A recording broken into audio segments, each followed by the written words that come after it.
from the latest breach statistics, what you see is a trend over the years where number of breaches have been increasing. Every year we see more data breaches, right? And more data breaches means more fines to companies, more people kind of having concerns on their privacy, on their data, as well as some monetary impact into all the companies. So it's important for us to get in front of it, right, and address it.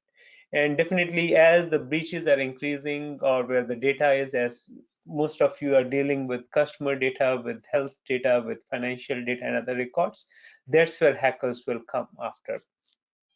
Now, I also pulled one of the source which you will see me talking about few times here, which is the Verizon breach report. This is the I looked into. I read the breach report every year, right? And it's a public document, so I'll encourage, if you haven't looked through that, to read it. It's around 120 pages. So what they do is they go through a year worth of all the breaches happening across the whole world, which could be 5,000 to 6,000 breaches and few million data losses.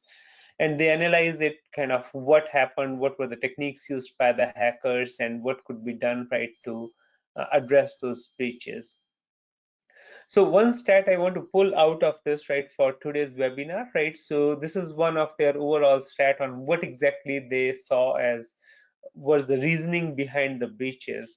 And you see, after the social engineering, basic web application attacks, that's kind of stands number 2 there in terms of how the attackers are able to breach and compromise the data.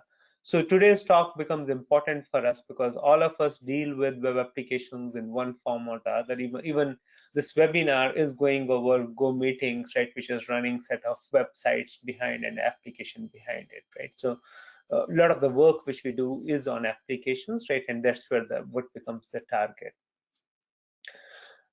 The other thing which I want to emphasize here, right, and this is some of the Gartner saying, right, which is around 43% of the companies, especially when they talk about these are the smaller mid-sized companies, if they have a major data breach or computer records breach, they almost half of them cannot survive, right? And if you see, only 6% survive past 2 years.